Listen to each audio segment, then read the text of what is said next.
Telangana BC సమాజమా అప్రమత్తంగా ఉండండి. ఎందుకంటే ఒక దొంగ పట్టపగలే దొంగతనానికి బయలుదేరిండు.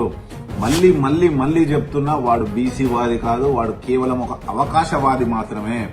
ఎందుకంటే కేవలం తన రాజకీయ లబ్ధి కోసం పదవీ వ్యామోహంతో వాడైతే బీసీ సమాజం అని చెప్పేసి బీసీలని రెచ్చగొడుతుండో, సమాజంలో గాని గ్రామాల్లో గాని మనకే చిచ్చు పెట్టి వాడేదైతే రాక్షసానందం పొందుతూ కేవలం వాని పదవి కోసమే, కేవలం రాజకీయ లబ్ధి కోసమే వాడేదైతే ఒక ఉగ్రవాదిలా ప్రవర్తిస్తున్నాడో, ఖచ్చితంగా బీసీ సమాజం వానికి చెప్పు తీసుకొని కొట్టినట్టు సమాధానం చెప్పాలి. ఎందుకంటే కేవలం వానికి బీసీ నినాదం అంటే బ్లాక్ మెయిల్ చేసే నినాదమే.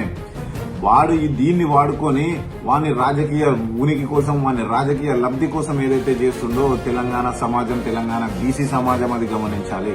ఎందుకంటే తెలంగాణ కొట్లాడి తెచ్చుకున్న తెలంగాణ ఉద్యమానికి ఎంత స్ఫూర్తి, ఎంత గౌరవం ఉందో ఈ బీసీ నినాదానికి కూడా అంతే స్ఫూర్తి, అంతే గౌరవం ఉంది. కాబట్టి మనకి కూడా అంతే నిబద్ధత కలిగిన నాయకుడు కావాలి, కానీ ఇట్లా పూటకు వేషం ఇచ్చే మల్లిగాడు కాదు మనకు కావాల్సింది.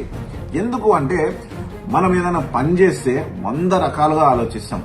అలాంటిది ఒక బీసీ నినాదాన్ని, ఒక మహాయజ్ఞాన్ని ఒక చేతిలో పెట్టాలంటే అసలు వాడు ఎంత నిబద్ధత కలిగినోడై ఉండాలి. ఒక్కసారి వీరు తిరిగి వెనకాలకు మీరు చరిత్ర చూసుకున్నట్టయితే కాంగ్రెస్ పార్టీ అంటాడు, వాళ్ళనే తిడతాడు, బీజేపీ అంటాడు, వాని అవసరం కోసం కొత్త సొంత పార్టీ అంటాడు, 7200 అంటాడు, ఆర్టీఆర్ అంటాడు. అంటే అనేక పూటకు ఊసర వెళ్లి రంగులు మార్చినట్టే రంగులు మారుస్తూ కేవలం వాని రాజకీయ లబ్ధి కోసము, డబ్బు పిచ్చితోటి వీడు చేస్తున్న ఇదే గాని వీనికి ఏ మాత్రం బీసీల పట్ల, బీసీ సమాజం పట్ల ప్రేమ లేదు.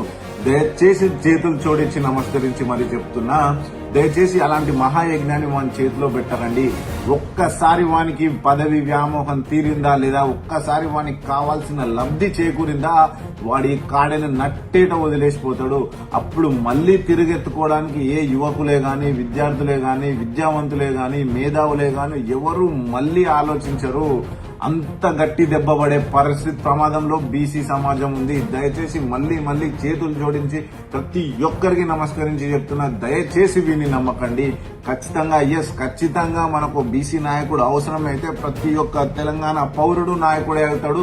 ఖచ్చితంగా ప్రతి ఒక్క విద్యార్థి ఒక నాయకుడే, ఉద్యమకారుడు. మళ్లీ బీసీ ఉద్యమం మళ్లీ అంతే తార స్థాయిలోకి మనం తీసుకెళ్దాం. గానీ ఖచ్చితంగా ఈ దొంగను మాత్రం దయచేసి నమ్మకండి. జై తెలంగాణ, జై బీసీ.